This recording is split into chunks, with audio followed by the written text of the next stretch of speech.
মেধাবী ছাত্রছাত্রীদের স্বপ্ন যখন টাকার কাছে বিক্রি হয় তখন শিক্ষা হয়ে দাঁড়ায় এক নির্মম ব্যবসা। খবর পেয়ে রোমানা বিডির সুপার রোমানা সাধারণ এক ছাত্রীর বড় বোন সেজে কলেজে ঢুকলেন ভর্তির জন্য।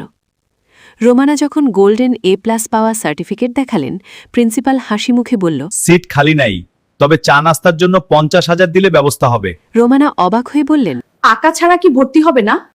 প্রিন্সিপাল ধমক দিয়ে বলল, টাকা না থাকলে বিদায় হন, সময় নষ্ট করবেন না। প্রিন্সিপালের হাত পা কাঁপতে শুরু করল।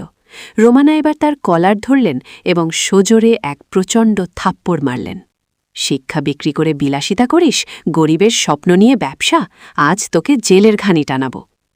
সুপার রোমানা ঘোষণা করলেন, যোগ্যতা অনুযায়ী সবাই ভর্তি হবে, 1 টাকাও বাড়তি দেওয়া হবে না। ভয় পাবেন না, প্রতিবাদ করুন। সুস্থ শিক্ষা ব্যবস্থা গড়তে এবং দুর্নীতি রুখতে রোমানা বিডির এই ভিডিওটি শেয়ার করুন, ফলো দিয়ে সাথে থাকুন।